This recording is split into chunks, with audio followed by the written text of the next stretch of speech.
There is a quiet kind of panic that doesn't look like panic. It looks like normal life. It looks like being responsible, being punctual, being the person who shows up, the person who does what needs to be done. And then one night, not during a crisis, not during a disaster, but on a completely ordinary evening, you sit down. The workday is over. The laptop is closed. The house becomes quiet. And a question arrives that you don't say out loud because it feels almost inappropriate to admit. How is it possible that after so many years of working, I still feel financially fragile? Not necessarily poor in the traditional sense. You may be paying your bills. Your salary may come in consistently. You may not be missing payments. From the outside, you look stable. But beneath the surface, there's a tension that doesn't go away. The feeling that if the salary stopped, life would become unstable faster than you want to imagine. And that's what makes this topic so uncomfortable, because many salaried workers are not careless people. They're disciplined, capable, often intelligent, often the kind of person others depend on. They followed the path they were told would create stability. Work hard, get the job, be consistent, upgrade gradually, trust the system. And then decades later, they look around and realize something that feels almost like betrayal. They built a life around income, but not around autonomy. They built a machine that runs well, but a machine that requires both checks just to keep it running. And here's the part that almost nobody says out loud. The reason for this is rarely bad math. It's rarely a lack of financial information. More often, it's psychological. Because money decisions are almost never just about numbers. They are about safety, identity, belonging, energy, shame avoidance, relief seeking, and emotional habits that form quietly over years. If any of this is landing with uncomfortable accuracy, stay with me. The next part explains why a stable paycheck can feel like safety while slowly becoming dependency. If this is describing your life more precisely than you expected, subscribe. This channel is for adults who want clarity, not hype. What follows are 7 psychological mechanisms that often keep salaried workers financially stuck. Not because they lack opportunity, but because their relationship with stability slowly becomes a form of dependency. And once that dependency becomes normal, the trap doesn't feel like a trap. It feels like adulthood. At first glance, a salary looks like security. Every month money arrives. Predictable, structured, reliable. And for the nervous system, predictability is not a luxury, it's relief. Human brains evolved to detect threats. Uncertainty activates the body's stress response. When income is unpredictable, the brain increases vigilance. Attention narrows. Cortisol rises. Your mind starts scanning for danger, bills, emergencies, what if? A regular paycheck calms that system. It tells your brain, you are safe this month. But the same mechanism that reduces anxiety can also create dependency, because the nervous system learns the pattern. Paycheck, bills paid, temporary relief, repeat. Over time, the relief becomes the reward, not wealth, not freedom, just the emotional exhale that comes from surviving another cycle. Now watch this, because this is the trap inside the relief. People mistake predictability for security, because predictability feels safe, but predictability can also keep you compliant. It can keep you grateful for the minimum stability required to function. And it can quietly convince you that anything outside the paycheck structure is dangerous, even if it could eventually create more independence. Many people tell themselves a comforting story. Check 1 is for bills, check 2 is for saving. But in practice, it becomes something else. Check 1 plus, check 2 starts keeping the machine running. And if you've ever felt like there's never a free paycheck, this is why. This is where the system becomes psychological, not just financial. And when both checks are already spoken for, you can earn decent money and still feel like there's never a truly free paycheck to build wealth with. That's not always because you're irresponsible. Often it's because your obligations and your lifestyle expanded until they filled your entire income. Not maliciously, not consciously, just gradually, like water filling the shape of the container. And once your life requires the paycheck to keep existing, the paycheck stops being income, it becomes oxygen. Keep this in mind, because the next mechanism explains why it gets even harder to leave once it reaches this stage. Money is rarely just money. For many adults, work becomes identity. If someone asks, "Who are you?" the answer often begins with a title. I'm a manager. I'm a teacher. I'm an engineer. I'm in sales. I work in finance. The job becomes more than income. It becomes proof of competence, proof of value, sometimes proof of worth. Self-determination theory describes how humans build their sense of self through core needs: autonomy, competence, belonging. For many salaried workers, the workplace provides all three, at least partially. Competence comes from mastery and being needed. Belonging comes from routines, colleagues, and shared goals. Autonomy is limited, but even limited autonomy can feel like stability compared to chaos. Over time, these experiences fuse into identity, which creates a subtle trap. Leaving the salary structure begins to feel like losing a part of yourself, not only financially, but psychologically. Because what you're really asking is not, can I leave this job? It becomes, who am I without the structure that proves I'm useful? And here's the psychological punchline. The brain defends identity like it defends survival. This is why many people resist experimenting outside employment even when they could. Not because they're lazy, because identity feels fragile. And the brain defends identity as if it were survival. The salary isn't only money. It's membership. It's legitimacy. It's the feeling that you have a place. So when someone says, start something on the side or diversify income, the nervous system doesn't hear strategy. It hears threat. It hears risk your belonging, risk your stability, risk your identity. If you've ever felt irrational fear about stepping outside your job, it might not be irrational. It might be old survival logic wearing adult clothing. Comment clareza if you've felt this identity lock, not for engagement, but because naming the pattern is the first step out of it. And that's why so many people stay longer than they should, not in bad jobs only, but in one-dimensional financial structures. Because the job became the center. And when the center feels threatened, the whole self feels threatened. Now the next point is where most people get trapped without realizing it, because it doesn't look like a money issue at all. Another barrier is rarely discussed because it's not glamorous. Exhaustion. Not only physical, cognitive. Salaried work often consumes your decision-making capacity all day. Emails, deadlines, interactions, responsibilities, constant problem solving. Behavioral economists call this decision fatigue. Every decision costs mental energy. After a full day, the brain shifts into low-effort mode. And this is where a dangerous pattern begins. A common cycle: work hard, go home depleted, seek relief, repeat. Relief usually looks like scrolling, streaming, snacks, small purchases, anything that turns the brain off. There is nothing morally wrong with rest, but chronic depletion has a financial consequence. It kills creativity. Because building wealth often requires a mental state most salaried workers rarely have.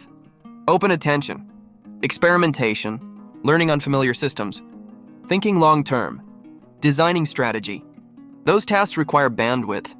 And if your job consumes your bandwidth, your financial life will default to whatever is easiest, which is usually maintain. Maintain the routine. Maintain the obligations. Maintain the lifestyle. This is why so many people feel like years pass without meaningful financial progress.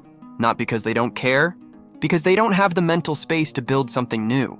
The system doesn't just take your time, it often takes your clarity. And without clarity, you cannot redesign your life.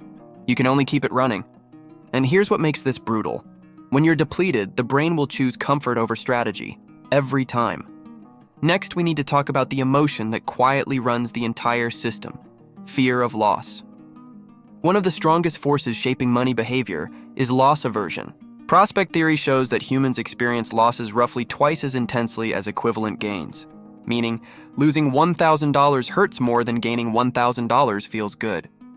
In a salary-based life, stability becomes sacred. So the idea of disrupting that income feels like a potential loss, even if the change could lead to more freedom later. Your brain focuses on what could disappear: paychecks, benefits, predictability, a role. It doesn't focus on what could be built. This is why many people protect the familiar risk instead of facing the unfamiliar opportunity. And here is the irony. A single salary often feels stable, but it depends on variables outside your control. Economic cycles, company decisions, industry changes, technology, management shifts. People say, I want security, but what they often mean is, I want predictability. Yet the modern economy is less predictable every year, which is why some viewers articulate a growing anxiety. It's not that salary is bad, it's that relying on one income source feels riskier every year. That fear is valid. But loss aversion creates paralysis. Better to protect the familiar risk than face the unfamiliar uncertainty. So people protect small stability rather than pursue deeper security. And sometimes avoiding risk becomes the greatest risk of all. Now, this next part is where the trap becomes social. And social pressure is stronger than most people realize. Money behavior is social. Humans evolved in groups. Belonging historically meant survival. So our decisions are influenced by what others normalize. Workplaces often create an unspoken script. Get hired. Work hard. Get small promotions. Upgrade lifestyle. Repeat. Nobody formally enforces it. But it becomes a shared reality. And when someone starts deviating, investing more aggressively, building a side business, living below their means, declining lifestyle upgrades, subtle resistance appears. Sometimes it's disguised as concern. Why would you risk that? You already have a stable job. Don't complicate your life. Enjoy your money. That last sentence sounds innocent, but it hides a psychological battlefield. And here is a common relationship conflict hiding inside that line. Many people try to change their financial behavior and discover something painful. Their partner sees restraint as deprivation. What's the point of working hard if we can't enjoy it? That question is emotional. It's not only about spending. It's about meaning. It's about feeling rewarded. It's about not wanting life to become a prison of discipline. And if you don't address the emotional need underneath enjoy it, the conversation becomes a fight about numbers, while the real issue is comfort, identity, and fear. So the social pressure is not just external. It can exist inside your own home, inside your own relationships, inside your own peer group. Many people remain stuck not because they don't know what to do, but because changing financial behavior can create social friction. And social friction feels dangerous, because deep down the nervous system still believes, if I lose belonging, I lose safety. And now we arrive at the mechanism that quietly seals the trap, the reward loop. Another mechanism is quiet but powerful, the reward cycle. Salaried work often contains stress, deadlines, pressure, emotional labor, being on all day. The brain seeks relief after prolonged effort. Payday becomes a psychological trigger. Money arrives, and with it, the opportunity to feel rewarded. A nice meal, a purchase, a small upgrade. Hey, I deserve this. And that phrase is not always entitlement. Sometimes it's exhaustion speaking. Sometimes it's the psyche trying to reclaim dignity. I work hard, I should have something to show for it. But repeated relief spending can create a dopamine loop. Work stress, paycheck, spending, temporary relief, repeat. Each purchase feels small, individually harmless. But over years, the pattern becomes a system. And the system has one consequence. It prevents accumulation. Viewers often articulate this with harsh clarity. Wealth is what you kept, not what you made. Or, salary does not determine freedom. The gap between income and expenses does. That sentence sounds simple, but it's a worldview shift. That gap is where wealth is built. And lifestyle creep is the silent killer of that gap. It doesn't arrive as one big mistake. It arrives as small upgrades that feel justified. A slightly better car, a slightly better apartment, more subscriptions, higher insurance, convenience spending, small indulgences that become fixed. Eventually, your lifestyle becomes an organism that consumes both checks. And then you're earning, but never building. If you know someone who lives like both checks are already spoken for, send them this video. Not as criticism, as recognition. Now the next shift is the one that actually breaks the cycle, and it's not a tactic, it's a question. Breaking out rarely begins with tactics. It begins with awareness. A shift in the question. Instead of asking, how can I protect my salary? You begin asking, how dependent am I on it? Hold on to that question, because it changes what you build next. This is the moment when locus of control becomes crucial.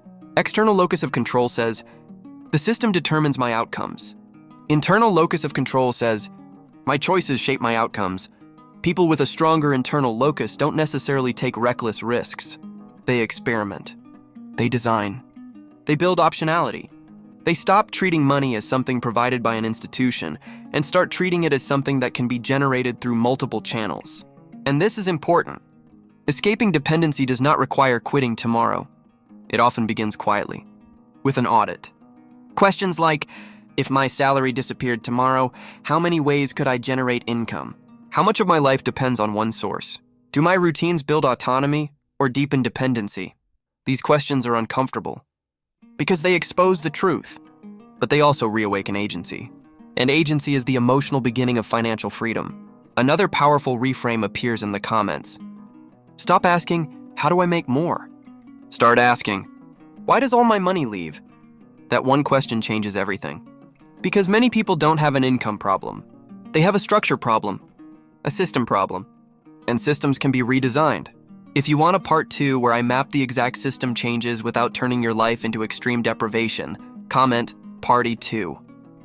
When these forces combine, a system forms. Predictable paychecks reduce anxiety. Identity becomes tied to employment. Exhaustion kills creativity. Loss aversion discourages experimentation. Social pressure rewards conformity. Spending provides emotional relief. Lifestyle obligations expand until both checks are consumed. Individually, none of these patterns look like failure. Together, they shape decades. And then a person reaches their 40s or 50s with a strange recognition. I worked so hard. I did what I was supposed to do. Why do I still feel like one disruption could undo everything? This is why so many people resonate with the idea. The system was never built for our freedom. Not because there's a villain, but because the default path is designed for stability, not autonomy. It keeps you functioning. But it doesn't automatically teach you how to build ownership. And ownership is where freedom compounds. That's why some people eventually wake up to a painful truth. Trading time for money is capped. Owning systems compounds. And once you see that, you can't unsee it. Now, does that mean salary is bad? No. A salary can be a stable foundation. But if the salary becomes your only pillar, you are standing on one column. And one column can crack. And now we close with the most important point. This was never just about money. Money often looks like a technical problem, a spreadsheet problem, a budgeting problem. But for most people, the deeper issue is psychological. Safety, identity, energy, belonging, reward, shame avoidance, fear of regression. Once these patterns become visible, something changes. Not instantly, not dramatically, but quietly. The next paycheck still arrives. Work continues. Life goes on. But the relationship with money begins to shift, because the goal is no longer just stability. It becomes autonomy, not the fantasy of never working again, but the grounded reality of having options, of not being trapped inside a machine that requires every check just to keep operating. And that shift, more than any single tactic, is often where real change begins. If this reflection gave you language for something you've been living silently, subscribe. This channel is for people who want to build autonomy without pretending money is just money. If this reflection resonated with you, this channel exists for people who think deeply about life, money, and the quiet psychological forces that shape both. Not to shame you, not to hype you, but to help you see what's been running in the background so you can finally start designing on purpose.